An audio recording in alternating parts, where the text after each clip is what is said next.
So hello students, अभी जो हमारा चल रहा था सीरीज, उसी में हम नया लेक्चर आगे लेके आ गए आपके सामने। ठीक है, अभी आपको पहला टॉपिक पढ़ा था रिलेशन एंड फंक्शन, जिसमें लास्ट लेक्चर में हमने कार्तीय गुणन तक का कवर कर लिया था। एनसीईआरटी के एक्सरसाइज 2.1 तक का भी कवर कर लिया था। ठीक है, आज हम लोग नया टॉपिक उसमें पढ़ेंगे, रिलेशन यानी संबंध जिसे बोलते हैं। ठीक है, तो संबंध के बारे में पढ़ेंगे और इसके आगे जो अगला लेक्चर आएगा उसमें आपको फंक्शंस के बारे में पता चलेगा, फंक्शन क्या होता है, जो कि बहुत ही इंपॉर्टेंट चीज़ है। ठीक है, आप कोई भी एग्ज़ाम देने जाएं, ठीक है, ये आपको आगे की जो भी मैथमेटिक्स पढ़नी है, इसके लिए आपको सबसे ज़्यादा, अगर कोई टॉपिक आपका सबसे ज़्यादा स्ट्रांग होना चाहिए तो वो होना चाहिए फंक्शन।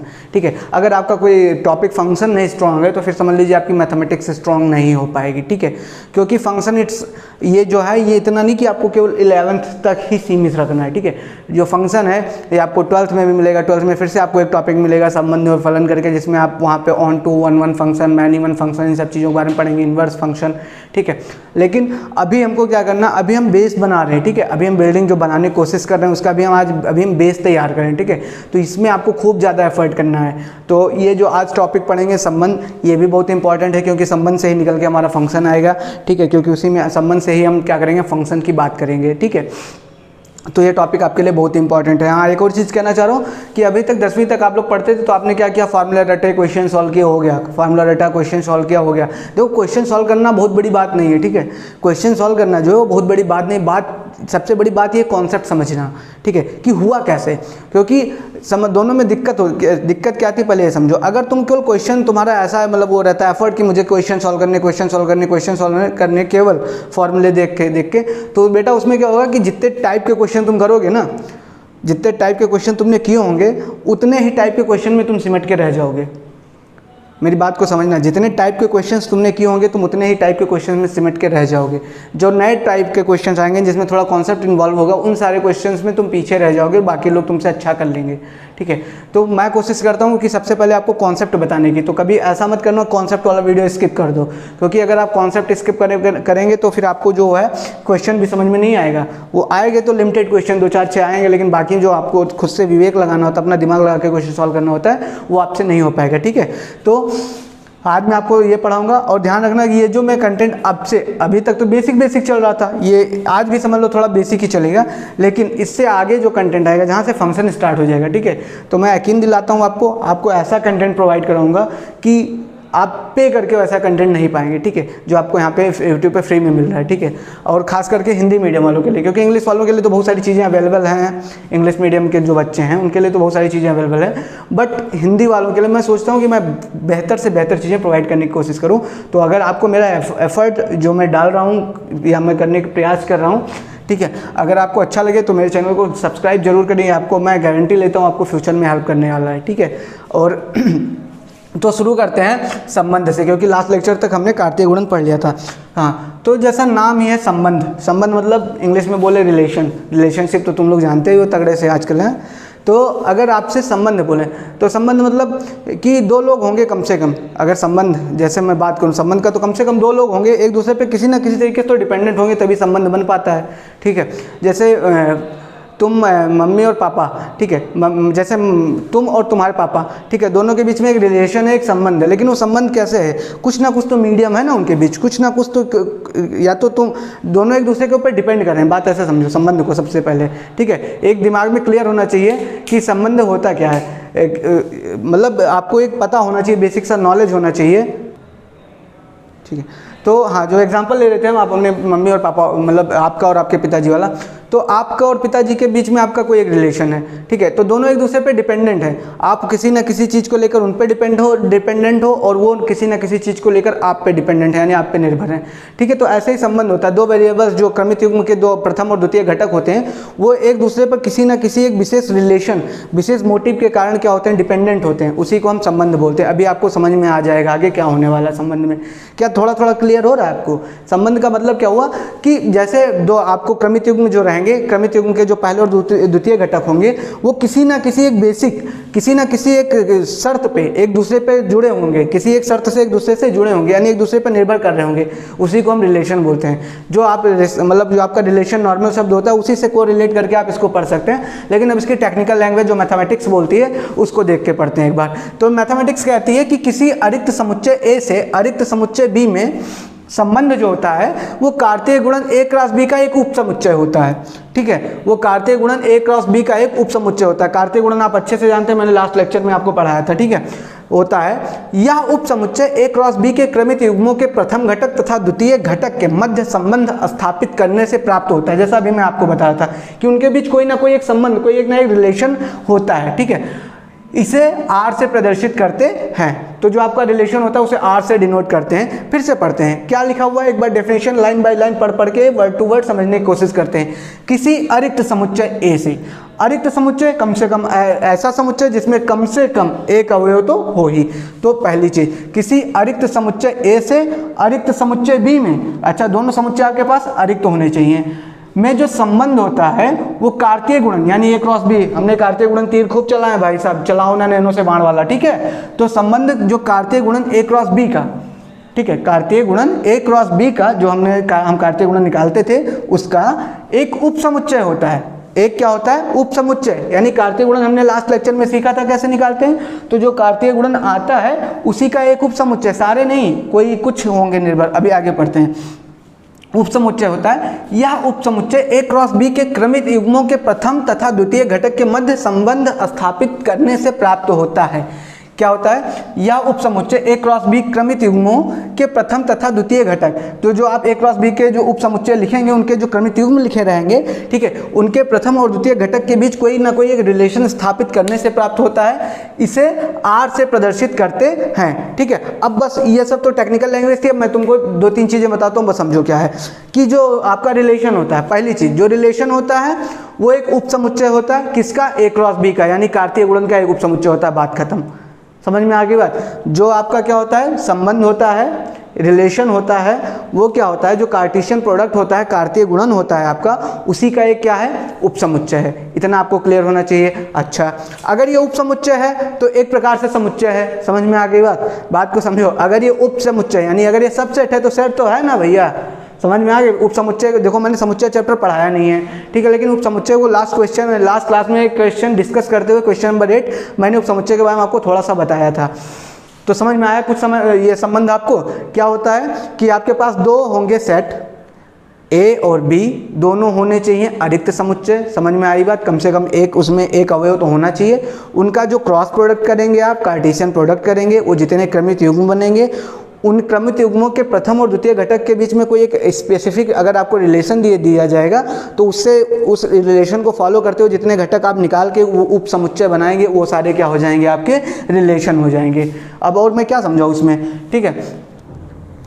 तो क्या चीज़ है, पहली बात कि जो आपका संबंध होता है, पहली बात जो आपका संबंध होता है, संबंध एक क्या होता है, उपसमुच्चय होता है। एक चीज़ क्लियर होनी चाहिए, उपसमुच्चय होता है, किस चीज का उपसमुच्चय होता है, A क्रॉस B का उपसमुच्चय होता है, ठीक है। और जो उपसमुच्चय निकालते हैं वो भी किसी एक शर्त को लेकर, ठीक है। तो एक एग्जांपल के थ्रू मैं आपको समझाता हूँ, चुटकी में आपको क्लियर हो जाएगा। जैसे क्वेश्चन लिखा है कि एक सेट अपने पास A दे रखा है जिसमें कुछ 9 अवयव हैं, 1 2 3 4 5 6 7 8 9, और एक सेट B दे रखा है जिसमें कुछ 1 2 3 4 5 5, मतलब इसमें कितने अवयव हैं, 5। और हमको अब ये जो तरीका है यही है संबंध लिखने का, R से प्रदर्शित है। कह रहा है कि R कैसा संबंध होना चाहिए, अच्छा ऐसा लगा है कर्ली ब्रैकेट, इसका मतलब एक सेट लिखा हुआ है जिसमें क्रमित युग्म टाइप के रिलेशंस आएंगे, क्रमित मतलब जिसके अंदर क्रमित युग्म आएंगे, और ऐसे क्रमित युग्म आने चाहिए जो A बराबर 2B को फॉलो करें, A बराबर 2B, ठीक है, A बराबर 2B को फॉलो करें, जहाँ पे एक जो है वो वैल्यू आपको A से उठानी है और B की वैल्यू आपको इस बड़े वाले मतलब B सेट से उठानी है। समझ में आई बात। अगर अभी से भी क्लियर नहीं हो रहा तो आपको घबराने की जरा सी बात नहीं है, अभी आपको एकदम चुटकी में क्लियर हो जाएगा, ठीक है। क्या बोल रहा है कि एक रिलेशन जो R होगा वो क्या होगा, एक आपका क्रमित युग्म के रूप में आना चाहिए। और क्रमित युग्म कौन सा, यही तो शर्त लिखी हुई, इसी शर्त की तो मैं बात अभी कर रहा था कि किसी एक शर्त को फॉलो करना है। शर्त ये होनी चाहिए कि आपको उन्हीं रिलेशन, इसके जब क्रमित युग्म बनाओगे तो कितने क्रमित युग्म बनेंगे, सॉरी क्या नाम, इसके कार्टेशियन प्रोडक्ट कितने आएंगे, देखो 1 2 3 4 5 6 7 8 9, 9 है, और 1 2 3 4 5 6 9 6 54, यानी इसके जो कार्टेशियन प्रोडक्ट करेंगे A क्रॉस B करेंगे उसमें कितने घटक, उसमें कितने वो आएंगे क्रमित युग्म, 54। लेकिन हमको सबको नहीं लेना है, एक चीज़ आपको दिमाग दिमाग में क्लियर होनी चाहिए। हमको सबको नहीं लेना, हमको बस उन्हीं को लेना है जो किसी एक विशेष कंडीशन को फॉलो करेंगे। समझ में आ गई बात? हमको सबको लेना ही नहीं है। इसने कहा है कि आपको वही लेना है। इस एक अभी चलो मैं आपको दिखा के बताता हूँ एक बात। मैं बोलूँ ए क्रॉस बी अगर मैं निकालने को बोलूँ आपसे, तो ए क्रॉस बी जब आप निकालेंगे तो भैया आप ऐसे ए बनाएंगे, बी बनाएंगे, फिर तीर चलाएंगे, इस प्रकार से आपके पास कितने आएंगे? 54 क्रमिक युग्मों का एक समूह वो सेट आएगा। समझ में आ गया? लेकिन हमको सब नहीं लेना, हमको वही लेना है जो कुछ इस तरीके से फॉलो करें कि ए बराबर 2b, ए बराबर 2b, और ए कहाँ से आना चाहिए? इस कैपिटल ए वाले से, और स्मॉल बी कहाँ से आना चाहिए? कैपिटल बी वाले से। ठीक है, तो अब इसको मैं आपको समझाने की कोशिश करता हूँ। पहले मैं सेट बना देता हूँ आपका। ये हो गया आपका ए। ठीक है, ए में मेरे पास कितने एलिमेंट हैं? 9, तो मैंने ले लिया 1 2 3 4 5 6 7 8 9। इसको मैं नीचे से छोटा कर देता हूँ। ठीक है, ये हो गया हमारा ए। इधर मैं आपके सामने बना के दिखा देता हूँ। ठीक है, इधर मैं सेट आपके सामने बना दे रहा हूँ बी। ये हमारा बी हो गया। बी में आपके 5 अवयव, 1 2 3 4 और ये हो गया हमारा 5। ठीक है, ये हो गया 5। अब इसके मैं अगर कार्टेशियन प्रोडक्ट पूछूं, आपसे पूछूं ए क्रॉस बी बताओ, ए क्रॉस बी बताओ, तो ए क्रॉस बी आप बताएंगे किसे? 1 से तीर चलाएंगे, किसको उड़ाएंगे? 1 को, तो 1 से 1 का बन जाएगा कुछ ऐसा, 1 1। फिर 1 से 2 को उड़ा देंगे तो 1 से 2।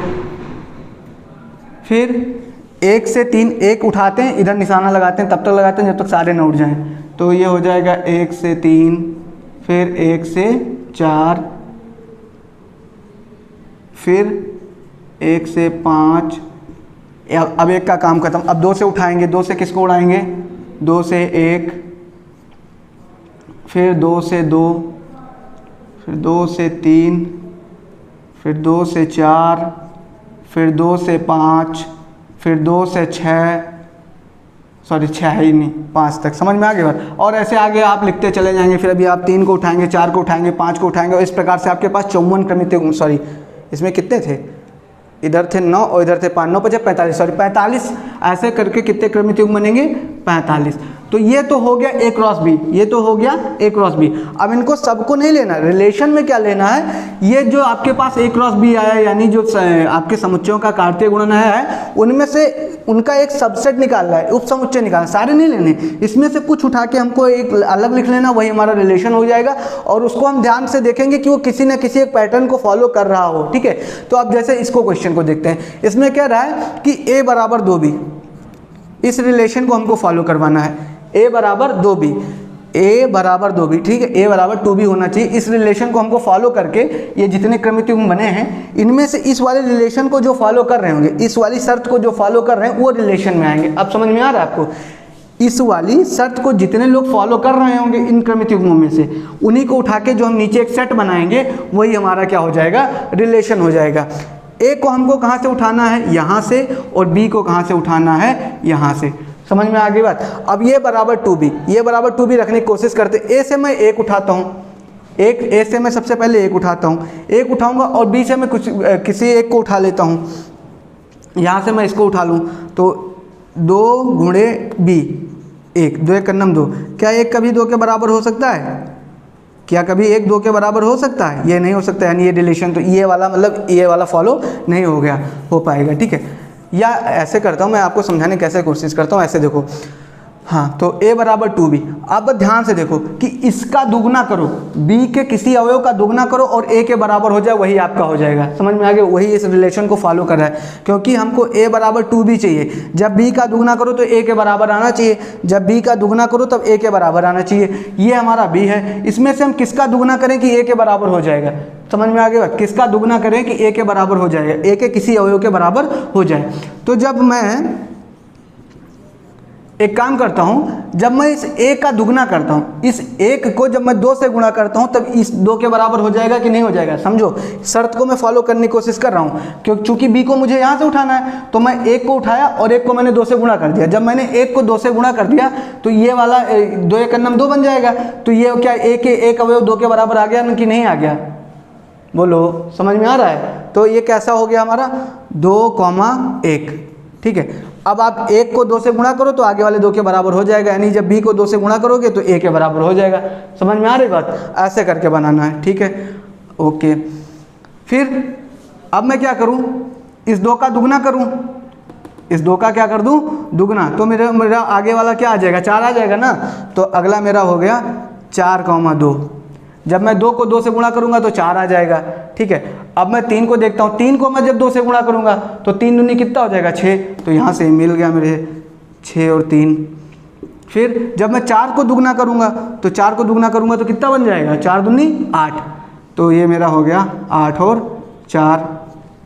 अच्छा ये देखो, क्यों ये 8 और 6 और 4 मैंने पहले क्यों लिखा, क्योंकि इसने पहले बोल रखा है कि सबसे पहले आपको ए लिखना है, तो इसलिए मैं ए वाला पहले लिख रहा हूँ, बी वाला बाद में लिख रहा हूँ। अच्छा अब यहाँ से फिर मैं 5 को उठाऊँ और 5 को दुगना करूँ, तो 5 को दुगना करूँगा तो कितना हो जाएगा, 10। 5 को दुगना करूंगा तो कितना हो जाएगा, 10। ए में क्या कहीं 10 दिख रहा है, नहीं दिख रहा है। तो यही मेरा क्या हो गया, रिलेशन। इसमें अगर आप देखेंगे तो जो अगर आपका द्वितीय घटक है, द्वितीय घटक का जब दुगना करेंगे तो प्रथम घटक के बराबर हो जाना चाहिए। द्वितीय घटक का दुगना करेंगे तो प्रथम घटक के बराबर हो जाएगा। इस द्वितीय घटक का दुगना करेंगे तो प्रथम घटक के बराबर हो गया। इस द्वितीय घटक का दुगना करेंगे तो इस प्रथम घटक के बराबर हो गया। यही ये आपका रिलेशन है, क्योंकि इसने बता रखा था कि जब द्वितीय घटक का दुगना करो तो प्रथम घटक आना चाहिए। तो ये देखो, हमने द्वितीय घटक का दुगना किया तो प्रथम घटक, द्वितीय घटक का दुगना किया तो प्रथम घटक, द्वितीय घटक का दुगना किया तो प्रथम घटक, द्वितीय घटक का दुगना किया तो प्रथम घटक। इतने ही बन सकते हैं, इससे अलावा इस क्वेश्चन के आपके रिलेशन जो इस वाले शर्त को फॉलो कर रहे हैं नहीं बन सकते। समझ में आ गई बात। तो ये हो गया हमारा एग्जाम्पल। देखो अब क्रमित युग्म में जो आपका A क्रॉस B था, उसके अंदर जो आपके अवयवों की संख्या थी कितनी थी, 45। लेकिन 45 के 45 इस संबंध को नहीं फॉलो कर रहे थे। इस संबंध को फॉलो करने वाले कितने लोग थे, 1 2 3 4। तो 4 लोगों ने इस संबंध को फॉलो किया। इसलिए क्या बोलते हैं कि जो रिलेशन होता है वो A क्रॉस B का एक सबसेट होता है। सबसेट मतलब उपसमुच्चय होता है। समझ में आ गई बात।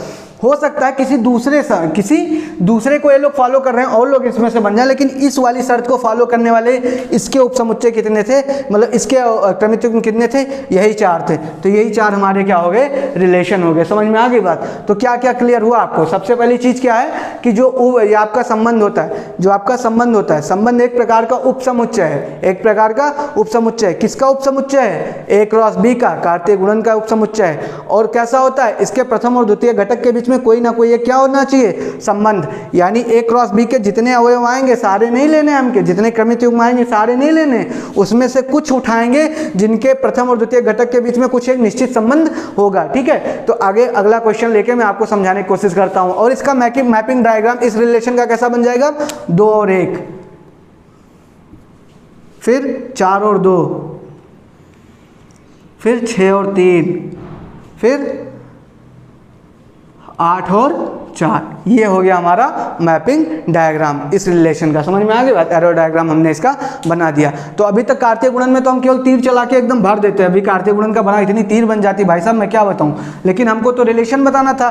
तो रिलेशन में हमने क्या किया, पहले इसको रिलेशन निकाला जो इसने क्वेश्चन दे रखा था, उस क्वेश्चन के अकॉर्डिंग हमने इसका एरो डायग्राम भी बना दिया। मैं लेता हूँ आपके सामने अगला क्वेश्चन। ठीक है। तो स्टूडेंट्स एक और क्वेश्चन आपके सामने ले रहा हूं मैं एग्जांपल के लिए। ठीक है। तो अगला क्वेश्चन है कि मान लीजिए कि A बराबर ऐसा कुछ एक आपको फंक्शन दे रखा है जिसमें 6 घटक 6 अवयव दे रहे हुए हैं और एक रिलेशन R है एक्स वाई, उसमें एक्स वाई मतलब एक क्रमित युग्म आएगा सच दैट कि y जो हो x+1, y जो हो x+1, यानी y जो हो x+1 के बराबर हो। इसका सिंपल सा मतलब क्या है कि जब प्रथम घटक में 1 ऐड करो तो द्वितीय घटक के बराबर आ जाए। समझ में आ गई बात। जब प्रथम घटक में 1 ऐड करो तो द्वितीय घटक के क्या हो जाए, बराबर। ऐसे देखो लिखा ना, y बराबर x+1। तो जब x यानी ये हो गया प्रथम घटक, इसमें जब 1 ऐड करोगे यानी जोड़ोगे तब ये क्या हो जाएगा, द्वितीय घटक y के क्या होना जाएगा, बराबर। इस तरीके के रिलेशन को हमको लिखना है। द्वारा A से A में एक संबंध स्थापित कीजिए। ये बात, ये देखो कुछ लोगों को नहीं समझ में आया, तो ये क्या लिखा है, A से A में। A से A में मतलब हुआ, अभी तो हमारे पास पिछले एग्जांपल में 2 सेट था, तो उसको हम कैसे लिखते थे, A से B में। उसको हम कैसे लिख रहे थे, A से B में। उसको मुझे मैं भूल गया था, लेकिन उसमें मुझे क्या लिखना चाहिए, R मतलब रिलेशन सच दैट A से ऐसे एरो बना के B, इसका मतलब A से B में एक रिलेशन क्या होगा, A से B में। ये किसके लिए था, पिछले क्वेश्चन में। लेकिन इस क्वेश्चन में हमको क्या बोला है, द्वारा A से A में एक संबंध स्थापित कीजिए। यानी हमको रिलेशन निकालना है, लेकिन किस में, क्या, A से A में। यानी प्रथम घटक भी मुझे A से लेना है, द्वितीय घटक भी मुझे A से ही लेना है, लेकिन किसी एक निश्चित पैटर्न को फॉलो करते हो। तो सबसे पहले मैं क्या करता हूँ, मैं इस सेट को दोनों को बना के लिख देता हूँ। चूंकि ये दोनों A ही हैं तो मैं इसको 2 बार लिख दे रहा हूँ, 1 2 3 4 5 और 6, 1 2 3 4 5 और 6, ठीक है। ये तो मेरे हो गए दो अलग अलग के घटक, हाँ मतलब सॉरी दो अलग अलग मैंने सेट बना दी, ये भी है मेरा ये और ये भी है। x मुझे यहाँ से उठाना है और y मुझे यहाँ से उठाना है, समझ में आ गई बात। अच्छा अब ये रिलेशन आएगा जो, उसमें क्या होना चाहिए, एक शर्त क्या लिखी हुई है कि क्रमित युग्म आने चाहिए, ठीक है, क्रमित युग्म आएंगे, लेकिन उनके जो प्रथम और द्वितीय घटक के बीच में संबंध क्या होना चाहिए कि जब आप प्रथम घटक में 1 ऐड करो तो द्वितीय घटक के क्या हो जाए, बराबर। जब प्रथम घटक में आप 1 ऐड करो तो द्वितीय घटक के क्या हो जाए, बराबर हो जाए। तो अच्छा, और ये मैंने क्या बताया था कि जो आपका रिलेशन होता है क्या होता है, A क्रॉस B, यानी जो आपका कार्तीय गुणन होता है उसी का उपसमुच्चय होता है। तो इसके कार्तीय गुणन कितने आएंगे, सॉरी इसके कार्तीय गुणन के कितने वो आएंगे क्रमित युग्म, तो कितने आएंगे 1 2 3 4 5 6, 6 इसमें 6 और 6 का गुणा करो कितना आएगा 36। तो इसके जो कार्तीय गुणन आएंगे उसमें जो क्रमित युग्मों की संख्या होगी कितनी होगी 36। लेकिन हमको 36 से लेना देना नहीं, हमको बस केवल उन क्रमित युग्मों को ध्यान में रखना है जो क्या करेंगे, इस वाले रिलेशन को सेटिस्फाई करेंगे। से रिलेशन क्या है कि प्रथम घटक में 1 ऐड करो, सॉरी हाँ प्रथम घटक में 1 ऐड करो तो द्वितीय घटक के क्या हो जाए, बराबर। तो ऐसा चेक करके मैं कोशिश करता हूँ, ऐसी कोई चीज़ है तो मैं प्रथम घटक से 1 उठाता हूँ, प्रथम घटक से मैं क्या उठाता हूँ 1, तो प्रथम घटक से मैंने 1 उठाया। जब प्रथम घटक से 1 उठाया और मैंने इसमें 1 ऐड किया, इसमें 1 मैंने ऐड किया तो 1 के कितना हो गया 2। प्रथम घटक से मैंने 1 उठाया और इसमें 1 ऐड किया तो ये कितना हो गया 2। अब मैं देखता हूँ कि क्या इस वाले जो दूसरा सेट है इसमें कहीं मुझे 2 दिख रहा है, तो ये यहाँ पे भाई साहब दिख रहा है, यानी ये वाला रिलेशन 1 होल्ड कर रहा है। जब 1 में 1 ऐड करोगे, यानी जब प्रथम घटक 1 लो और उसमें 1 ऐड करोगे, द्वितीय घटक 2 आना चाहिए। द्वितीय घटक मुझे उठाना कहाँ से, इस वाले सेट से, और इस वाले सेट में मुझे 2 दिख रहा है, तो इसका मतलब मेरा एक रिलेशन हो गया 1,2। समझ में आई बात, ठीक है। फिर अब मैं फिर प्रथम घटक यहाँ से लेता हूँ और 2 में 1 ऐड करने की कोशिश करता हूँ। 2 में जब मैं 1 ऐड करूँगा तो कितना हो जाएगा 3। तो मैं अब यहाँ पे ढूंढूंगा, मुझे कहीं 3 दिख रहा है, अगर दिख गया तो मेरा रिलेशन सही है, 3 दिख गया, इसका मतलब ये भी मेरा हो गया एक आंसर 2,3। अच्छा अब मैं आगे बढ़ता हूँ, अब मैं यहाँ से 3 उठाता हूँ और 3 में 1 ऐड करता हूँ, क्योंकि चूंकि यहाँ से प्रथम घटक उठाना था, मैंने 3 उठाया, 3 में 1 ऐड किया तो 3 और 1 कितना हो गया 4। 3 में 1 और ऐड किया तो कितना हो गया 4, और 4 में ढूंढता हूँ यहाँ पे कहीं लिखा है, जी लिखा है, बिल्कुल लिखा है। तो ये एक और रिलेशन हो गया मेरा 3 और 4, ठीक है। अब मैं आगे चलता हूँ, 4 उठाता हूँ, 4 में 1 ऐड करता हूँ, तो 4 और 1 मैं ऐड करूँगा, 4 और 1 मिलके कितना हो जाएगा 5। क्या मुझे कहीं 5 दिख रहा है, बिल्कुल दिख रहा है, यानी एक और मेरा रिलेशन हो गया 4 और 5। अच्छा अब आगे चलता हूँ, अब 5 उठाता हूँ, 5 उठाऊंगा तो फिर 5 से क्या हो जाएगा, 5 में 1 ऐड करूँगा तो कितना हो जाएगा 6। क्या मुझे यहाँ पे कहीं 6 दिख रहा है, जी दिख रहा है, तो मेरा एक और हो गया 5,6।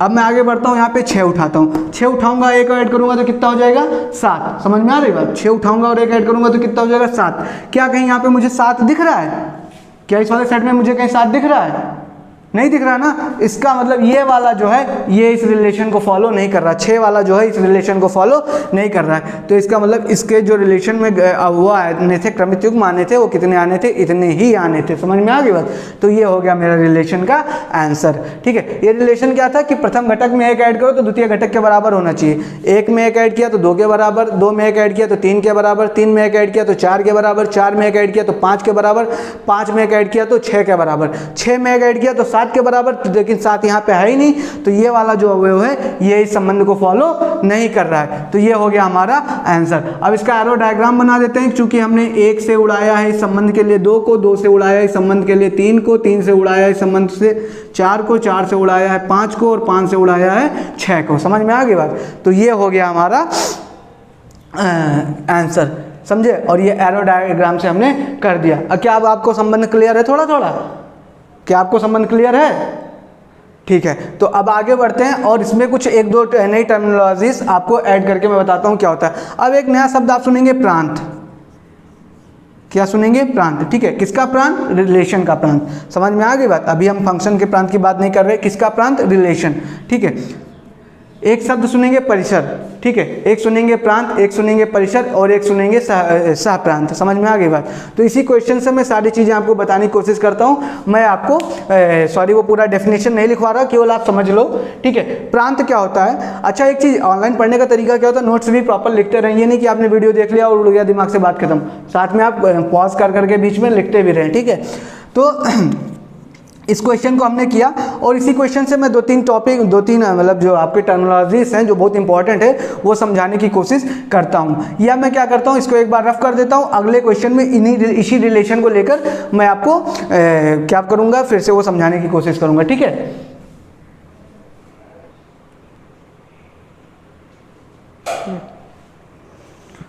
ओके तो अभी हमने जो ये क्वेश्चन किया हुआ था, ठीक है, उसी क्वेश्चन को मैंने वहाँ से मिटा के फिर से ऐसे लिख दिया है। इस क्वेश्चन को हमने हल कर लिया था, हमारा रिलेशन ये आ गया था। अब यहाँ से मैं आपको दो तीन चीज़ें समझाने की कोशिश कर रहा हूँ, ठीक है। दो तीन चीज़ें आपको कोशिश करता हूँ समझाने का कि प्रांत क्या होता है, सह प्रांत क्या होता है, परिसर क्या होता है, ठीक है। प्रांत क्या होता है, सह प्रांत क्या होता है, परिसर क्या होता है, ठीक है। तो सबसे पहले मैं प्रांत की बात करता हूँ। प्रांत, ठीक है, इंग्लिश में इसी को डोमेन बोलते हैं, ठीक है। ये बहुत कंफ्यूजिंग चीज़ है, ये लोगों को बहुत कंफ्यूज करता है, लेकिन आपको ज़रा सा भी कंफ्यूज नहीं होना। तो अगर मैं पूछूं कि इस संबंध का प्रांत क्या है, इस संबंध का प्रांत क्या है, तो आपको कुछ नहीं करना है, बस आपको ऐसे बना देना है और इसके बीच में इस संबंध के जितने प्रथम घटक, इस संबंध के जो क्रमित युग्माएँ हैं उनके जितने प्रथम घटक हैं वो आपको लिख देना है, उतना ही आपका प्रांत होता है। समझ में आगे बात। यानी किसी संबंध के जो भी आपका फंक्शन हो, ठीक है, जैसे आपका ए से बी में कोई फंक्शन डिफाइन होगा, सॉरी ए से बी में कोई रिलेशन डिफाइन होगा, तो उसका जो प्रांत होगा वो क्या होगा कि जो आपका रिलेशन आएगा उसके अंदर जितने क्रमित युग्म आएंगे उस क्रमित युग्म के जो प्रथम घटक होता है उनका जो आप समुच्चय बना देंगे वही आपका प्रांत कहलाएगा। समझ में आ गई बात। इससे ज़्यादा और आपको कुछ प्रांत के बारे में पढ़ने की ज़रूरत ही नहीं है, ठीक है, समझे। तो ये आपको देखना है। प्रांत क्या होता है कि जो भी आपका रिलेशन आएगा उसके जो प्रथम घटक होते हैं, जो भी आपका रिलेशन आएगा, लेकिन ये प्रांत किसका, इस रिलेशन का, ये भी बात ध्यान रखना, ठीक है। इस रिलेशन का जो प्रांत होगा वो क्या आएगा, रिलेशन जो भी आपका आया है, जो आपका संबंध आया है उसके जितने प्रथम घटक हैं उनका जो समुच्चय होगा वही प्रांत होगा। समझ में आ गई बात। तो इसका अगर कोई प्रांत पूछे तो प्रांत में क्या लिख दूंगा, 1 2 3 4 5, ठीक है। यानी जहाँ जहाँ से आपने तीर चलाई है वो सारे क्या हो गए, प्रांत। 6 से हमने तीर नहीं चलाई थी तो 6 को हमने प्रांत में कैलकुलेट नहीं किया। आप डेफिनेशन लिख लीजिएगा अपने हिसाब से, मैं किताबी वो लिखवा नहीं रहा हूँ।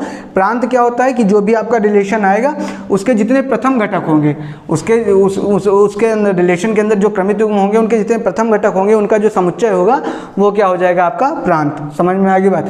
एक दूसरा टर्म होता है सहप्रांत, सहप्रांत, ठीक है। तो सहप्रांत का मतलब क्या होता है, इंग्लिश में इसी को हम क्या बोलते हैं, कोडोमेन, ठीक है। तो कोडोमेन सबसे इजी लिखना होता है, आंख बंद करो, पीछे जो सेट लिखा है कोडोमेन। समझ में आ गया। जैसे ए से बी में रिलेशन है तो बी पूरा आपका कोडोमेन। तो सहप्रांत में आपको कुछ भी नहीं करना, ना कुछ निकालना, ना कुछ वो करना। 1 2 3 4 5 6 ये पीछे वाला जो समुच्चय दिया रहेगा सारा क्या हो जाएगा, हमारा सहप्रांत। समझ में आ गई बात। उसके बाद होता है परिसर। उसके बाद क्या आता है, परिसर। परिसर मतलब क्या होता है, इंग्लिश में इसी को हम बोलते हैं रेंज, ठीक है। तो रेंज क्या होता है ये देखते हैं, ठीक है। प्रांत आपको समझ में आया, जो आपका रिलेशन होगा, रिलेशन के जितने क्रमित युग्म बनेंगे, रिलेशन के अंदर जो क्रमित युग्म आएंगे उनके जो प्रथम घटक होंगे उनका जो समुच्चय होगा वो आपका क्या हो जाएगा, प्रांत। सहप्रांत क्या होगा, जो आप रिलेशन डिफाइन करें, जैसे आपने ए से बी में डिफाइन किया, आर ए से तीर बना के बी में, तो जो बी के अंदर जितने अवयव होंगे वो सारे उसके क्या हो जाएंगे, सहप्रांत। और परिसर क्या होगा कि भैया जहाँ यहाँ से आपने तीर चलाया और जिसको उड़ाया वो आपका क्या आ जाएगा, परिसर। समझ में आ गया। परिसर के अंदर पूरा सहप्रांत नहीं आएगा, परिसर के अंदर वही लोग आएंगे जिनको आपने तीर से घायल किया। समझ में आ गई बात। आपने अपनी नज़रों से जिनको घायल किया वही आपके परिसर में आएंगे। समझ में आई बात। तो 1 से हमने 2 को घायल किया था, फिर 2 से 3 को, 3 से 4 को, यानी जितने लोग घायल हुए, घायल कौन कौन हुआ है, 2 3 4 5 6। तो ये हो गया मेरा 2 3 4 5 6। समझ में आई। तो ये हो गया हमारा परिसर, ठीक है। प्रांत क्या होता है, किसी जैसे आपका एक सेट ए है, पूरा नहीं लेना हमको, पूरा अगर पूरे से तीर चल जाएगा तो पूरा भी ले लेंगे, कोई ऐसी बात है नहीं कि मुझे नहीं लेना। तो जहाँ से आप तीर चलाएंगे, जहाँ से तीर चलाएंगे वो सारे किस में आएंगे, प्रांत में। समझ में आई बात? जहाँ से आप तीर चलाएंगे वो सारे किस में आएंगे, प्रांत में आएंगे। फिर जिधर आप निशाना लगाएंगे तो जितने भी फल लगे होंगे, जैसे यहाँ से आप तीर चला के यहाँ फल तोड़ रहे हैं तो जितने फल लगे होंगे सारे फल, अब उसमें से डिपेंड करेगा कि आप कौन सा तोड़ते हैं, ठीक है। जितने फल लगे होंगे सारे क्या कहलाएंगे, सहप्रांत। लेकिन जो टूट के जमीन पे गिर जाएगा वो क्या कहलाएगा, परिसर। इतना बेहतरीन आप समझ सकते हैं, इससे और मैं क्या ही बताऊँ आपको, ठीक है। प्रांत क्या होगा, आपने फल चलाया, तीर चलाया, तो जहाँ से आप तीर चलाएंगे वो सारे पॉइंट्स किस में आएंगे, प्रांत में। जहाँ से तीर नहीं चलाया वो प्रांत में नहीं आएगा, ठीक है। उसके बाद सहप्रांत जिस पे आप तीर चला रहे हैं, जैसे मान लीजिए आप फल तोड़ने के लिए तीर चला रहे हैं, तो जितने भी फल लगे होंगे पेड़ पे सारे क्या आएंगे, क्या नाम आएगा उनका, सबको हम क्या बोलेंगे, सारे फल को मिला के सहप्रांत। लेकिन अब आपने तीर चलाया और जितने लोग टूट के गिर गए, समझ में आ गए, जितने लोग टूट के गिर गए वो आपके किस में आ जाएंगे, परिसर में आ जाएंगे। तो यही था आपका 3 बेसिक टर्मिनोलॉजी। समझ में आई बात, ठीक है। हमने रिलेशन पढ़ लिया, हमने प्रांत क्या होता है, सहप्रांत क्या होता है, परिसर क्या होता है। एक और क्वेश्चन देख लेते हैं इसका, फिर एनसीईआरटी के कुछ एग्जांपल्स में ले लेता हूं आपके सामने।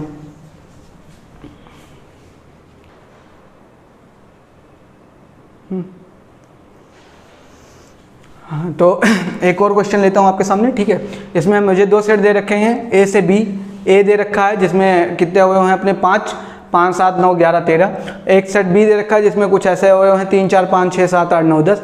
हमको एक संबंध दे रखा है, संबंध आर सच कैसा होना चाहिए, एक्स वाई, यानी इसमें क्रमित युग्म आने चाहिए सच दैट कि x माइनस वाई बराबर 2, x बिलोंग्स टू ए, यानी x जो है a से आना चाहिए, y बिलोंग करना चाहिए b से। समझ में आई बात? अच्छा, ठीक है, ये क्वेश्चन हो गया। और इसमें क्या पूछा है, प्रांत बताओ, सहप्रांत बताओ, परिसर बताओ। सबसे पहले तो इस हमको जो हमारा संबंध दिया इसको परिभाषित करना है, उसके बाद प्रांत निकालना है, सहप्रांत निकालना और परिसर निकालना है, ठीक है। करते हैं क्वेश्चन, कोई कठिन थोड़ी ना है, ठीक है। क्या बोल रखा है कि जब प्रथम घटक में से, सुनो, जब क्रमित युग्म के प्रथम घटक में से द्वितीय घटक घटाओ तो आंसर कितना बचना चाहिए, 2। ऐसा कोई रिलेशन है। इसके क्रमित युग्म तो बहुत कितने बनेंगे, देखो 1 2 3 4 5 इसमें है, और 1 2 3 4 5 6 7 8 इसमें है, यानी 8 और 5 का गुणा करोगे तो कितने, 40। यानी इसके जो क्रॉस प्रोडक्ट करने पे जितने क्रमित युग्म आएंगे कार्तीय गुणन में वो तो कितने आएंगे, 40। लेकिन हमको सब नहीं लेना है, हमको वही लेना है जिनमें क्या हो कि प्रथम घटक में से जब द्वितीय घटक को आप घटाओ तो आंसर कितना बचे, 2। प्रथम घटक आपको रिलेशन में वही लिखना है, रिलेशन में आपको उन्हीं क्रमित युग्मों को लेना है जिनके प्रथम घटक में से द्वितीय घटक घटाओ तो आंसर कितना बचे, 2, ठीक है। तो आपको, और ये संबंध भी आपको कहाँ से निकालना है, ऐसा एक और चीज़, इसको ऐसे और भी लिखा जाता है, ऐसे आर सच दैट ए से बी, इसका मतलब ए से बी में आपको निकालना है। तो आप सबसे पहले क्या बनाएंगे, सेट ए बनाएंगे। इससे गोला सही से नहीं बनता यार, पता नहीं क्या दिक्कत है। सोच रहा हूँ कोई अच्छे से डॉक्टर को दिखा लूँ जो गोला बनाना सिखा दे मुझे। फिर ये क्या हो जाएगा, 5 7 9 11 13, और उसके बाद में फिर क्या हो जाएगा, और ये गोला भी नहीं है भाई साहब, ये तो वर्टिकल इलिप्स टाइप का दिख रहा है।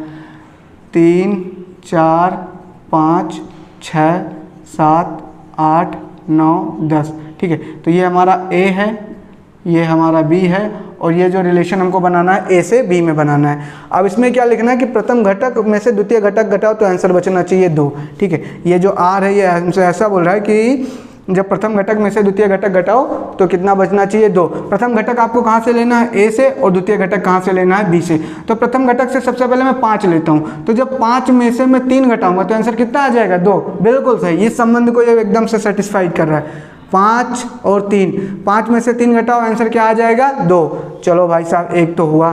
अच्छा, 7 को उठाओ और 7 में से 4 घटाओ, कितना बचेगा, 3। नहीं, ये सेटिस्फाई नहीं कर रहा। 7 में से 5 घटाओ, 7 में से 5 घटाओगे कितना बच जाएगा, 2। बहुत सही, ये भी अपने इस संबंध को परिभाषित कर रहा है। फिर ठीक है, अब 7 से फिर 6, फिर आगे नहीं होगा। फिर 9 उठाओ, 9 में से आप किसको घटाओगे तो 2 बचेगा, 9 में से जब आप 7 को घटाओगे तो 2 बच जाएगा, तो यानी एक और आ गया मेरा 9 और 7। अच्छा, उसके बाद फिर 11 में से आप 9 घटाओगे तो 2 बच जाएगा, तो यानी 11 और 9 का भी 1 बच गया। अब 13 में से 2 घटाओगे तो क्या आएगा, 11। 11 कहीं है ही नहीं, तो 13 का तो काम है खत्म। ये हो गया हमारा रिलेशन, ये आंसर हो गया जो इस रिलेशन को फॉलो कर रहा था। ये हमारा रिलेशन है सच एक किसमें, ए से बी में। अब इसका मैपिंग डायग्राम बना देते हैं। 5 से किसको उड़ाया है, 3 को, तो 5 से 3 ट्विंग, और फिर उसके बाद में 7 से 5 ये गया, उसके बाद में फिर 9 से 7 ये गया भाई साहब, 9 से 7 फिर 11 से 9। अच्छा ऐसा लग रहा है जैसे मैं कोई वो सामान बेच रहा हूँ ना, ट्रेन में बोलते हैं चाय 11 से 9, ये हो गया 11 से 9, ठीक है। तो ये हो गया हमारा रिलेशन। तो ये हमने मैपिंग डायग्राम बना दिया इस रिलेशन का। अब हमको जो मेन टास्क था हमारा प्रांत, जो हमारा मेन टास्क था क्वेश्चन में सीखना प्रांत कैसे निकालते हैं। प्रांत में मैंने बताया था कि जहाँ से तीर चलाओगे वही प्रांत बनेगा, जहाँ से, तो इस वाले ए सेट से, अच्छा और आगे से प्रांत लेते हैं, ठीक है। यहाँ से तुमने कहाँ तीर चलाया, 5 से चलाया, 7 से चलाया, 9 से चलाया, 11 चलाया, क्या 13 चलाया, नहीं चलाया। इसका मतलब प्रांत क्या आ गया मेरा, 5, 7, 9, 11, 13। समझ में आ गई बात, ये हो गया मेरा प्रांत। और वैसे भी ओ भाई साहब 13, ये देखो अभी पाप हो जाता हमसे, बताओ 5, 7, 9, 11, 13 नहीं लेंगे क्योंकि 13 से हमने तीर ही नहीं चलाया है, धोखा हो जाता अभी।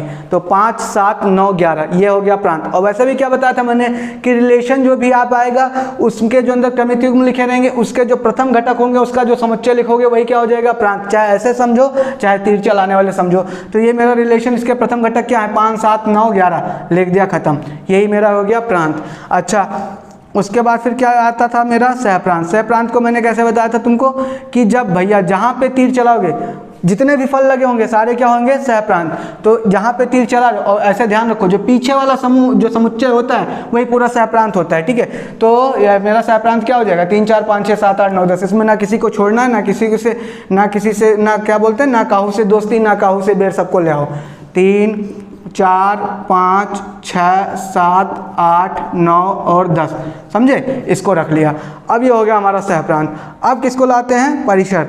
अब किसको लाते हैं, परिसर। परिसर मतलब अंग्रेजी में इसको क्या बोलते हैं, रेंज। कभी कभी कहते हो ना वो हमारे रेंज में नहीं है, कभी कभी क्या कहते हो, वो हमारे रेंज में नहीं है। इसका मतलब कि मेरे पास वो इनपुट ही नहीं है जिससे वो आउटपुट आ सके। बात को समझो, इसको बोलते हैं इनपुट। अभी आगे जब फंक्शन पढ़ेंगे तो इसको इनपुट बोलेंगे और इसी को क्या बोलेंगे, आउटपुट। तो कभी कभी बोलते हैं ना वो हमारे रेंज में है ही नहीं। इसका मतलब क्या होता है कि भैया मेरे पास वो इनपुट ही नहीं, वो तीर ही नहीं जिससे मैं उसको घायल कर सकूं। अरे बात ये तो दूसरी होगी, ठीक है।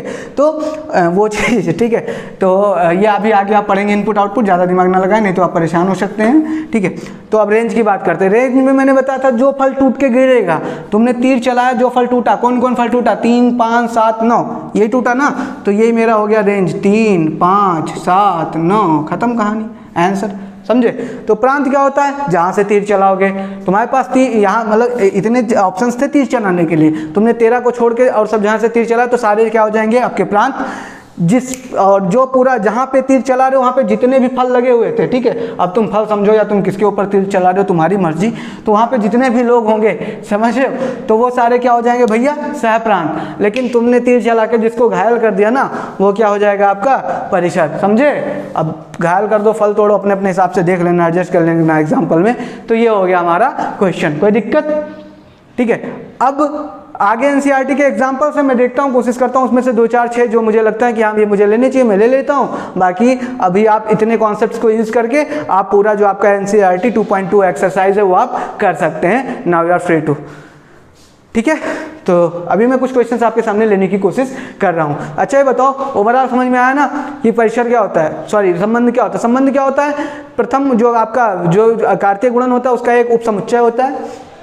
उपसमुच्चय कैसा वाला, उसके प्रथम और द्वितीय घटक के बीच कोई ना कोई रिलेशन होगा, उन्हीं को हमको लेना होता है। पहली बात तो उपसमुच्चय, उपसमुच्चय है तो समुच्चय है, समझे। ये क्या हुआ कि संबंध मेरा क्या होता है, उपसमुच्चय। अब भैया जो उपसमुच्चय है तो समुच्चय, समझ रहे हो, है तो समुच्चय। जैसे मान लो कि तुम्हारी एक बहुत ज्वाइंट फैमिली, तुम्हारी एक बहुत ज्वाइंट फैमिली, समझे, ये बात समझो, तुम्हारी एक बहुत बड़ी ज्वाइंट फैमिली। ज्वाइंट फैमिली मतलब तुम, तुम्हारे पाप मतलब तुम्हारे पिताजी, तुम्हारे चाचा जी, 2-3 चाचा लोग ले लो, ठीक है। ऐसे करके तुम्हारी एक फैमिली है। अब उसमें से तुम्हारे पिताजी की फैमिली अलग हो गई।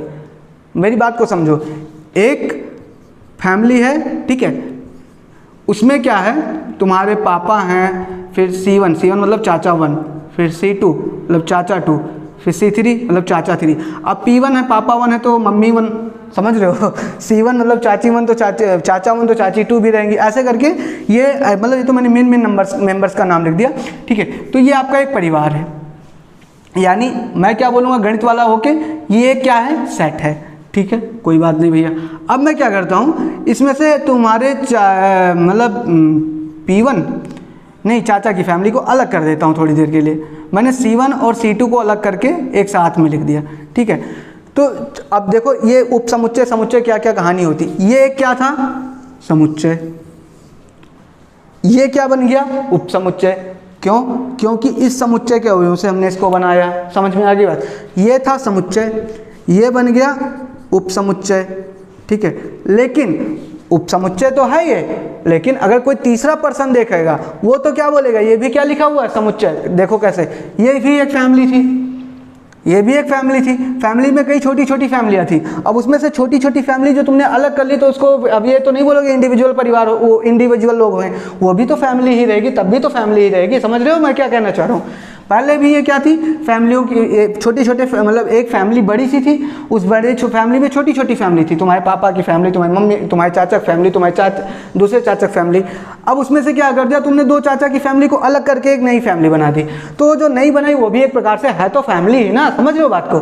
तो ये समुच्चय, ये उप समुच्चय, लेकिन जो उप समुच्चय होगा वो एक प्रकार से समुच्चय तो होगा, समझ रहे हो, वो एक प्रकार से समुच्चय तो होगा ही ना। जैसे कोई बहुत बड़ा कातिल, समझ रहे हो, जैसे कोई एक बहुत बड़ा कातिल, अब उससे क्या हुआ,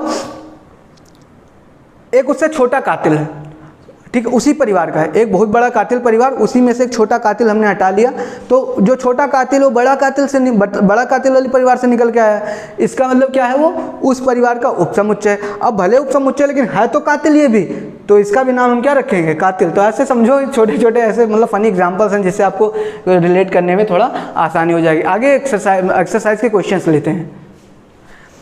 तो आपके सामने अब 2.21 का मैं पहला क्वेश्चन लेने जा रहा हूँ, ठीक है। पहला क्वेश्चन में ऐसा कुछ दे रखा है, एक सेट ए दे रखा है जिसमें कुल मिला के साथ 14 अवयव हैं, और एक संबंध आर दे रखा है एक्स वाई का, सच दैट कि 3x - y = 0 होना चाहिए, और ए से में ही संबंध है, यानी पहला भी सेट मुझे ए का ही लेना है, दूसरा भी सेट भी ए का ही लेना है। द्वारा ए से ए में एक संबंध आर लिखिए, इसके प्रांत, सहप्रांत और परिसर ज्ञात कीजिए। तो सबसे पहले मैं ए लिख लेता हूँ। ए की मुझे जानकारी जो दी गई है उसने बताया 1 2 3 4 5 6 से लेकर ऐसे करके यहाँ तक है 14 तक, ठीक है। और जो रिलेशन मुझे निकालना है, रिलेशन कुछ इस प्रकार का दिया हुआ है, रिलेशन दिया हुआ है कि x, y प्रकार के इसमें क्रमिक युग्म होने चाहिए, सच दैट कि 3x - y = 0 आना चाहिए, और साथ में और क्या दे रखा है कि आपका x और y जो है दोनों बिलोंग्स टू a होंगे, यानी x, y बिलोंग्स टू ये होंगे। इसका मतलब क्या होना क्या है कि जो x और y हैं वो सारे कहाँ से मुझे लेने हैं, a से ही लेने हैं, यानी a से a में। क्या बोल रहा है, a से a में ये जो रिलेशन आएगा,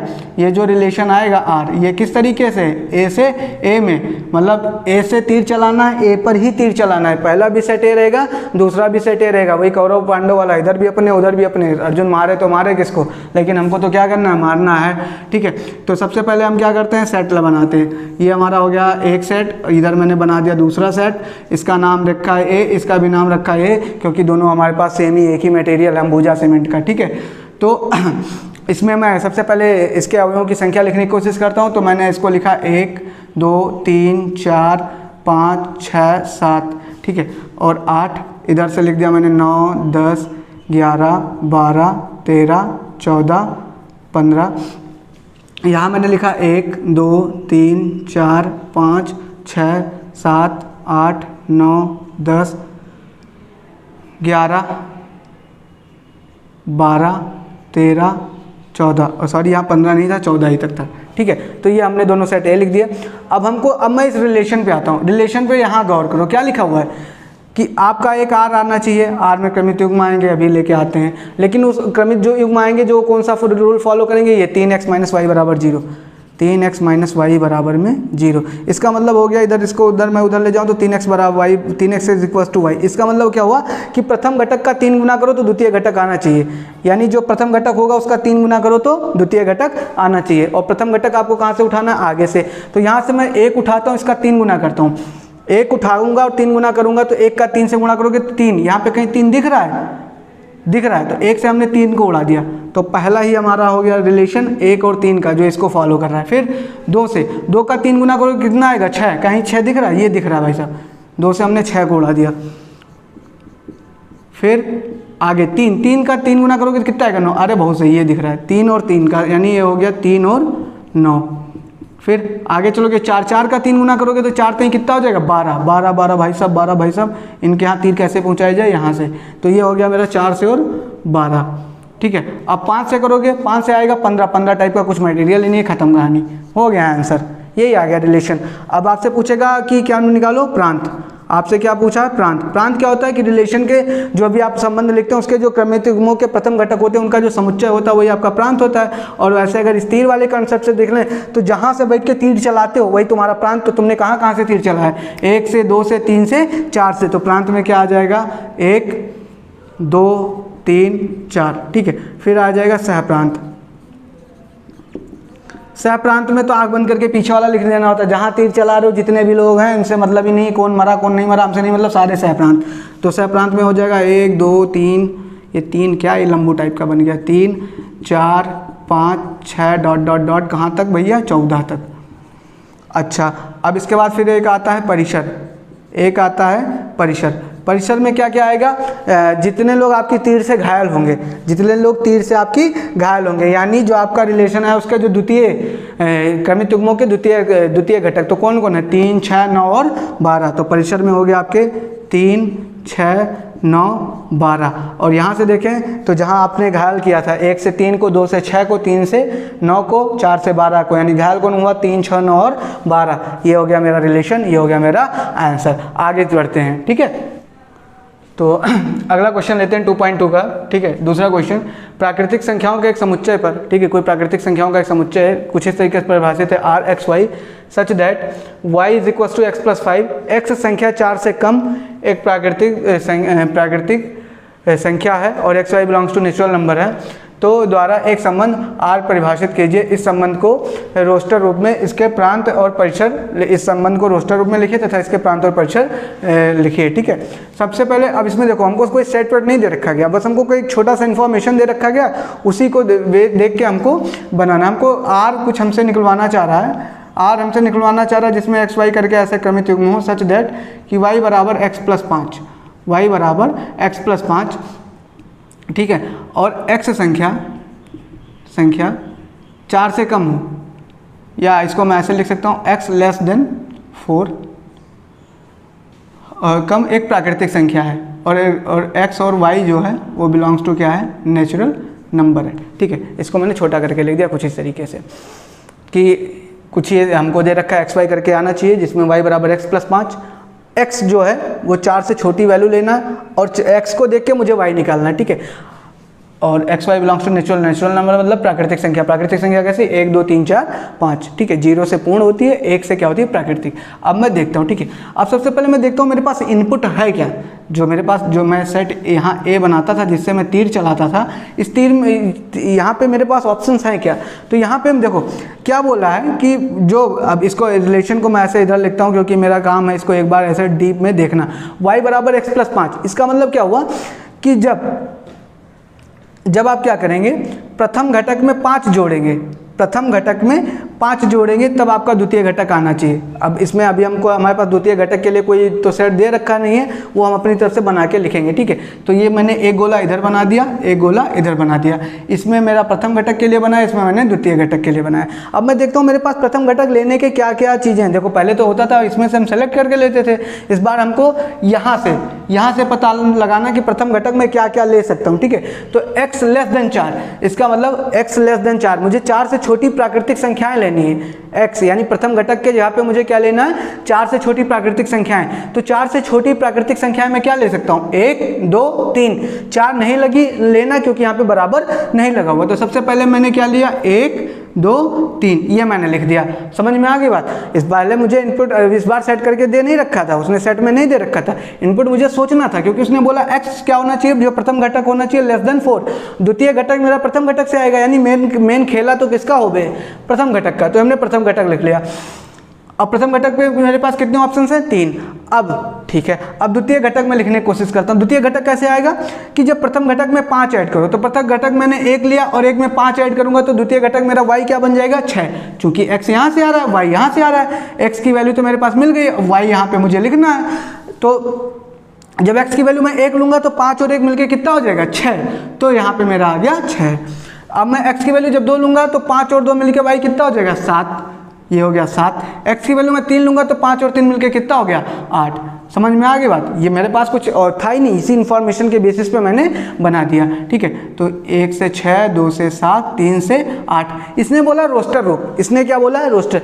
ये देखो, ये संबंध लिखा हुआ है, लेकिन ये लिखा है समुच्चय निर्माण विधि से। ठीक है, ये किस विधि में लिखा हुआ है? समुच्चय निर्माण विधि, यानी सेट बिल्डर फॉर्म में। रोस्टर मेथड का मतलब क्या होता है कि देखो, जितने भी घटक हैं आपके पास, जितने भी घटक हैं, यानी जितने भी अवयव हैं, उनको आप अलग अलग पृथक पृथक करके लिख देंगे। ठीक है, तो वो तो होता है रोस्टर फॉर्म, और इस फॉर्म को हम क्या बोलते हैं? Set builder form. Set builder form में रिलेशन लिखा हुआ था, इसको हमको किस में बदलना है? रोस्टर में। रोस्टर मतलब अवयवों के रूप में। ठीक है, तो मेरा वही क्रमिक युग्म वाले अवयव आएंगे। कौन कौन आएगा? 1 और 6, फिर 2 और 7, फिर 3 और 8। ये हो गया कहानी। और कोई दिक्कत? 1 से 6, 2 से 7, 3 से 8। अच्छा, ये हो गया। और मैं क्या देखना रहा हूँ? और मुझे क्या देखना है भैया? हाँ, अब ये मेरा रिलेशन आ गया रोस्टर रूप में। ठीक है, अब मुझे क्या क्या बताना है? इसके प्रांत बताना है। प्रांत, ठीक है। प्रांत क्या होता था? जहाँ से तीर चलाते थे। क्या क्या तीर चलाने के लिए? 1 2 3। तो जो प्रांत हो गया मेरा, वो हो गया 1 2 3। ठीक है, उसके बाद मेरा क्या होता था? सह प्रांत। पूछा कि नहीं पूछा, लेकिन फिर भी मैं निकाल दे रहा हूँ। सह प्रांत जहाँ तुम तीर चला रहे हो, किस पे किस पे? 6 7 8। ठीक है, और उसके बाद में फिर क्या होता है? परिसर। परिसर क्या हो जाएगा आपका? परिसर जिस पे तीर लग जाए। 6 7 8। ठीक है, तो ये 1 2 क्वेश्चन मैंने ले लिए। बाकी के क्वेश्चंस आप एनसीईआरटी के करेंगे। अगर उसमें से कोई क्वेश्चन आपसे नहीं होता तो आप मुझे बताइएगा, मैं आपको उसका वीडियो सॉल्यूशन बना के दे दूंगा। ठीक है, बाकी आप इसको ट्राई करेंगे, इसके जितने भी क्वेश्चंस हैं। अगर नहीं हो पाएंगे तो आप कमेंट बॉक्स में मुझे ज़रूर बताइएगा। उसके बाद मैं क्या करूँगा, मैं इसके और सारे क्वेश्चंस ले लूँगा। ठीक है, और जो वीडियो आएगा उसके नीचे आपको टेलीग्राम का लिंक मिल जाएगा उसके डिस्क्रिप्शन में, तो आप वहाँ से चैनल को भी ज्वाइन कर सकते हैं, मेरे टेलीग्राम चैनल को। तो वहाँ पे भी मैं आपको शेयर कर दूंगा ऐसे इसके सब मतलब सॉल्यूशंस वगैरह, या आपके अगर कोई डाउट्स हैं तो आप वहाँ मुझसे डायरेक्टली पूछ सकते हैं। ठीक है, तो that's it from my side संबंध के लिए। ठीक है, थैंक यू। हाँ, तो कुछ महत्वपूर्ण बिंदु हैं, ठीक है, ये आपसे डिस्कस करना है। तो कभी कभी क्वेश्चन ऐसा पूछेगा कि कुछ ए दे देगा आपको और बी दे देगा, 2 सेट दे देंगे, और पूछेगा कितने संबंध बनाए जा सकते हैं। संबंधों की संख्या याद करो। अभी हम डिस्कस करते हैं कि संबंध कैसे निकालते हैं, लेकिन आपसे पूछेगा संबंधों की संख्या कैसे, संबंधों की संख्या ज्ञात करो। ठीक है, तो जो पिछले लेक्चर्स में हमने डिस्कशन किया था उसी के बेसिस पे निकलता है। कैसे निकलता है? हमको दे रखा है, माना है समुच्चय ए में अवयवों की संख्या ए है, तो एन की वैल्यू कितने, नंबर ऑफ एलिमेंट्स इन ए जो हैं वो मान लेते हैं n है, और number of elements in b हैं वो मान लेते हैं कितने हैं? m। ठीक है, a के अवयवों की संख्या n है और b के अवयवों की संख्या m है। तो a से b में जो संबंध होगा इसके कितने बन सकते हैं, यानी इनकी संख्या क्या होगी, ये निकालना है। तो ये संबंध से पहले मुझे क्या निकालना पड़ेगा? Cross product. सबसे पहले मुझे क्या निकालना पड़ेगा? क्रॉस प्रोडक्ट, यानी कार्तीय गुणन। तो मैं सबसे पहले चेक करूंगा a क्रॉस b में कितनी संख्या होगी। तो ये पहले फॉर्मूला पढ़ लीजिएगा कि n a क्रॉस b बराबर क्या होता है? na into N B. A के अवयवों की संख्या, बी के अवयवों की संख्या। ए में अवयव कितने हैं? n, और बी में अवयव कितने हैं? m। तो ये हो गया मेरा a क्रॉस b का। ठीक है, तो ये मेरा हो गया कार्तीय गुणन की संख्या कि कितने कार्तीय गुणन के अवयवों की संख्या। समझ में आ गई बात? अच्छा, अब चूंकि हम जानते हैं कि जो संबंध होता है, संबंध क्या होता है? संबंध हो कार्तीय गुणन का उपसमुच्चय होता है।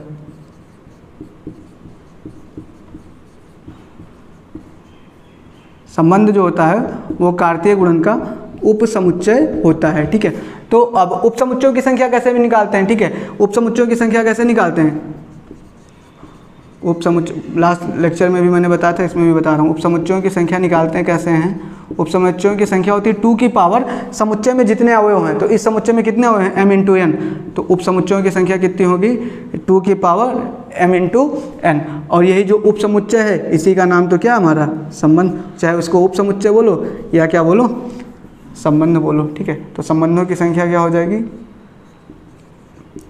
संबंधों की संख्या जो है वो हो जाएगी आपकी, अरे यार, संबंधों की संख्या हो जाएगी 2 की पावर m इंटू n, खत्म कहानी, ठीक है। एग्जाम्पल एक ऐसा छोटा सा देखो, a में मान लेते हैं 10 अवयव हैं और b में मान लेते हैं 4 अवयव हैं, ठीक है। तो इसके रिलेशंस की संख्या कितनी होगी, कितने रिलेशंस आप बना सकते हैं, ठीक है। तो इसके संबंधों की, ठीक है, अरे यार r a से b ऐसे में संबंधों की संख्या, ये अपनी तरफ से क्वेश्चन में लिख रहा हूँ, संबंधों की संख्या अगर आपसे किसी ने पूछ लिया, ठीक है, तो संबंधों की संख्या कैसे निकाल लोगे भैया, तुम जानते हो कि संबंधों की संख्या होती है 2 की पावर n इंटू m होती है। n क्या होता है a के अवयवों की संख्या और m क्या होता है b के अवयवों की संख्या, तो ये होती है 2 की पावर n इंटू m। तो a के अवयव कितने हैं 10 और b के कितने हैं 4, तो 2 की पावर 10 के 40, इतने आप क्या बना सकते हैं, संबंध बना सकते हैं, ठीक है। तो संबंधों की संख्या अगर आप किसी ने पूछा तो क्या बता देंगे 2 की power n into m, n क्या हो जाएगा a के अवयवों की संख्या और m क्या हो जाएगा b के अवयवों की संख्या। जैसे पहले करते थे इसलिए मैं ज़्यादा इसमें समय नहीं दे रहा हूँ, क्योंकि हम पहले लेक्चर में पढ़ के आसानी से देख लिए उपसमुच्चयों की संख्या निकालते कैसे हैं, क्योंकि चूँकि जो संबंध है उपसमुच्चय है तो कार्तीय गुणन का उपसमुच्चय होता है, उपसमुच्चयों की संख्या 2 की पावर m इंटू n होती है, उस कॉन्सेप्ट को अप्लाई किया, आंसर हमारा आ गया, ठीक है। एक और इम्पॉर्टेंट बात होती है, ज़रा उसको भी देख लेते हैं। महत्वपूर्ण बिंदु जो ऐसे हैं जो मैं अभी डिस्कस कर रहा था, ठीक है। महत्वपूर्ण बिंदु में एक और बिंदु रह गया अपना, हाँ, एक और बात नोट कर लेना आप कि जो परिसर होता है, परिसर ये सहप्रांत का उपसमुच्चय होता है।